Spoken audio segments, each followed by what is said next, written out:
Good morning, young people at Emile Elementary. My name is Judge Chris Dugan, and I am one of your judges here in Bastrop County, Texas. I am very honored and privileged to be part of your career day. And what I'd like to talk to you about today is being a judge. I am a judge, like I said, here in Bastrop County, Texas. I am what's called a trial judge. That means I hear lots of trials and cases. And I have actually been a judge. I'm in my 13th year of being a judge, so I've been a judge for a long time now. Some of the kinds of cases that I hear, parents of kids sometimes don't get along and they decide they better get in separate places and live in separate places. So sometimes I have to decide who's going to take you guys to school. Is it going to be mom, dad, grandpa, grandma, aunt, uncle? So I have to decide those kind of cases, and it's real important for me to get that right. I also decide big civil cases. For example, say one of y'all has $1 million and you lend it to one of your fellow students, and the fellow student doesn't pay you back. So y'all come to court, and I have to figure out, all right, was $1 million lent to your friend, and did they pay you back, and did they not pay you back? And I have to decide that. I also decide cases where folks break the law.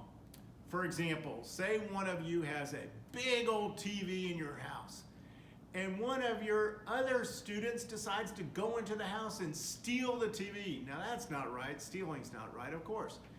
Now, if you go into somebody's house and steal their TV, that is a big crime. It's called a felony. Felonies are the major crimes that are on our books. And so then we'll have a trial, and each side will have attorneys, and then you might have somebody from the police department or the sheriff's office come to court to say, this is what I did. I caught the fellow student walking down the street with the TV. And then you might have a crime scene person. Say somebody broke into the house and left fingerprints or left blood, and we had the blood analyzed at the DPS lab or something like that. And then once a person is found guilty of committing a crime, then either myself or a jury decides what should their punishment be. Should they go to jail for a long time for stealing that TV, or were they stealing the TV to feed their family?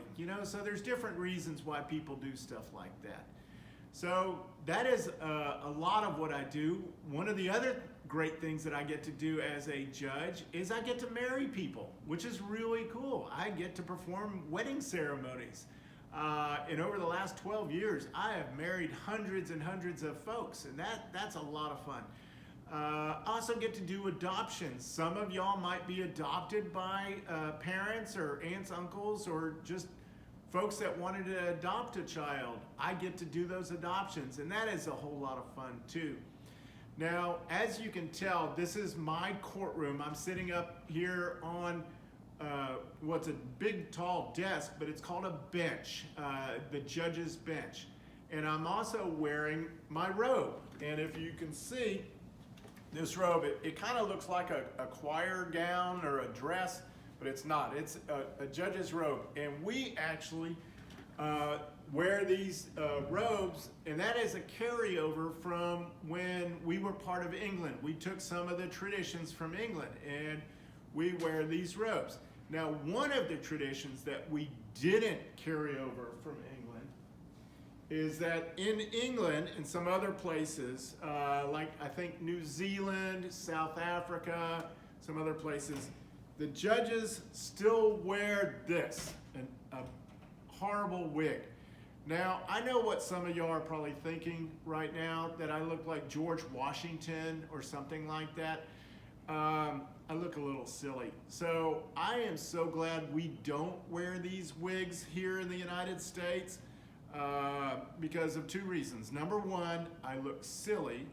Number two, it makes my head itch, something fierce. And so I don't like wearing those wigs. One of the other traditions that we have is the tradition of having this. This is called a gavel. I know it looks like a hammer, and some of y'all might have seen in TV or on a movie where the judges go, order in court, order in the court. We do that to get everybody's attention when things get emotional and very loud.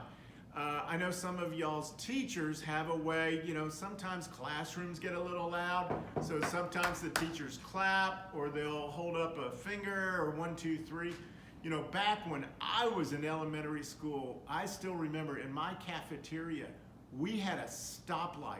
And if the stoplight was on green, we could all talk to our friends, while we're sitting there eating lunch. If the stoplight said yellow, then we had to be a little bit quieter because it started getting loud. If that stoplight was red, we better not talk, or you had to go to the principal's office. Now, me personally, I never had to go to the principal's office because I was a good kid. My older brother, though, he and the principal knew each other very well. And so we have these gavels to do order in the court. Now this one is pretty neat because it was handmade and given to me as a gift. And so I keep that up here. I actually have a little bit of a gavel collection. This gavel was actually used in the Texas state capitol, the capitol that's in Austin. What I do as a judge, I decide things in court. And we are part of the 3 branches of government. You have the judiciary, you have the legislative, and the executive branch. The executive is like the President of the United States and the governor of Texas. That's the executive branch. Well, the legislative branch, they write the laws. And so there are laws that are written in Austin for the state of Texas, and then there's laws written in Washington, D.C. for the whole United States. Now, this gavel was actually used in the state capitol. So, they have the legislation to make a law. For example, you know how school buses stop at railroad tracks? That is now the law. And so they all say, all right, we have a law, we're going to have school buses stop at railroad tracks to make sure that kids are safe and the school bus doesn't get hit by a train. Everybody in agreement? Yes. So they bang the gavel. And so this gavel was actually used, and it was given to a friend of mine, and then she gave it to me when I became a judge. She goes, I want you to have this now that you're a judge. And so I got that as a present. Now here is a really cool gavel. This gavel is over 100 years old. My wife found this gavel in an antique shop. Although I'm getting closer to 100 years old, I don't like to refer to myself as an antique. But this gavel, it's real heavy. It has these steel bands on it, and it's a pretty serious gavel. But that's an antique. I don't want to break it, so I don't use it. Then somebody gave me this. You know how you got those stress balls? This is actually a foam gavel, so it doesn't hurt. Okay, my wonderful court reporter that's filming this is now laughing at me.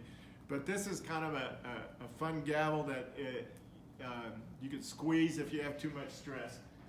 And then I have this gavel. This gavel is actually a little keychain. Isn't that cool? But this gavel, they gave me this when I bought my robe 12 years ago. They said, thank you for buying the robe. Here's a little keychain gavel for you. And my final gavel is the littlest baby one. This one, my daughter actually got for me at the Texas State Capitol, the gift shop that's in the Capitol. And it's real loud. It sounds like a toy gavel. It actually is a toy gavel. So that's my gavel collection. Now, what does it take to be a judge? It takes a lot. It takes a lot of studying, and you have to do a lot of schoolwork, and your teachers want all of y'all to be successful. Now, to be a judge, you got to do all your homework. I had lots of homework. Now, I'm not sure what grades are going to be watching this. I think y'all might be either in the 2nd or 3rd grade. Now, to graduate from high school, you have to do 12 grades. And so that's 12 years of school right there. And then you get your high school degree.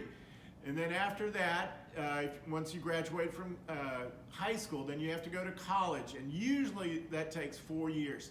Some people are on the 5-year plan. I have a couple of my siblings that were on the 7-year plan. It took them 7 years to finish college, but they still got their college degree. So after you do, so you got 12 years for your high school degree. And let's say you can do it in 4 years. It usually takes 4 years. Real smart kids can do it in 3 years. It took me 4 years.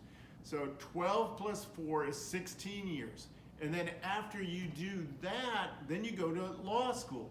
And law school is 3 years. So 12 plus 4 is 16, plus 3 more is 19 years of school. That's a lot of school, a lot of homework.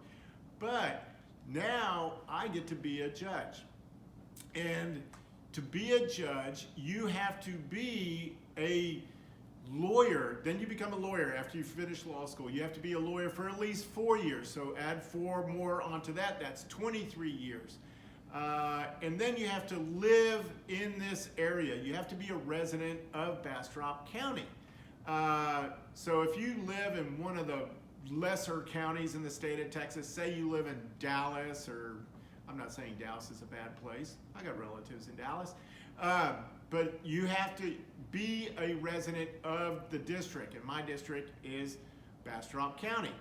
And nowadays, anybody can be a judge. In the old days, you had to be a boy, and you couldn't be Hispanic, you couldn't be African American, you couldn't be a girl. Now that's not right. In fact, it was about 100 years ago that girls finally got the right to vote, and they should have always had the right to vote, but they only got it about 100 years ago, probably when that gavel was being made. But now we have, on our United States Supreme Court, you have females on the United States Supreme Court, the highest court in the land, and they decide real important stuff, and what they say, that's the law. We used to have 3 women on that, and there's 9 judges. Justice Ruth Bader Ginsburg passed away last year, so now she was actually replaced with another woman. So we have 3 women on the court. We have Justice Clarence Thomas. He is an African American. We have Justice Sotomayor, who's a female and Hispanic. So it doesn't matter whether you are Hispanic, African American, Asian, anybody, as long as you are a resident of the United States, you could be on the Supreme Court and you can be a judge. Now, one of the things that we do in Texas, and it's a little unique, other states don't do it this way, we elect our judges. And so every 4 years, I get elected. In fact, we have like a ballot that you can mark out, when you elect people, like when you elect the President of the United States or the governor or city council members, the mayors. We elect our judges. And I've been on the same ballot in 2008. I was on the same ballot as President Obama and Senator John McCain. In 2012, I was on the same ballot as President Obama and Senator Mitt Romney. And in 2016, I was on the same ballot as President Trump and Senator Hillary Clinton.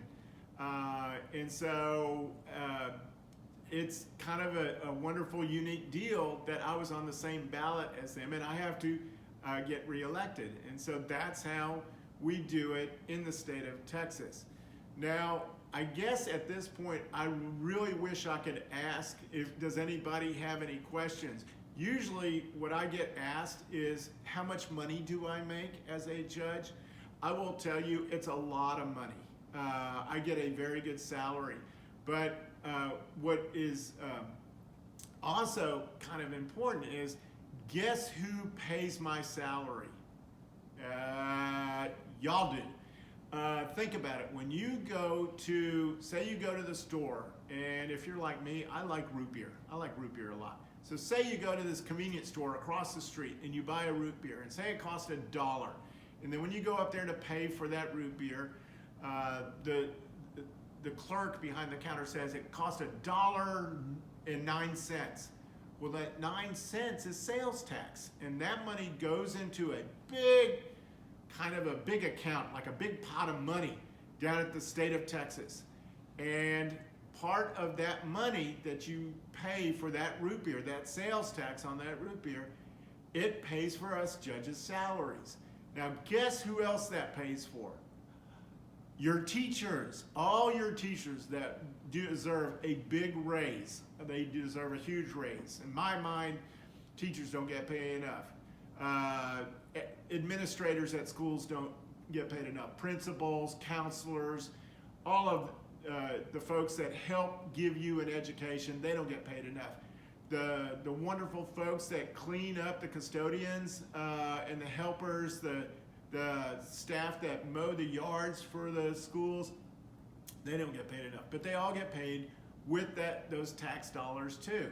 And so it's real important to have that, because it provides for judges, teachers, firefighters, police officers, all those kind of things. So that's how I get paid. But that's about it. Young people, I hope you have a great career day. I want to say thank you for listening to me this morning, and I want to wish you good luck, and as your teachers all probably say, study hard.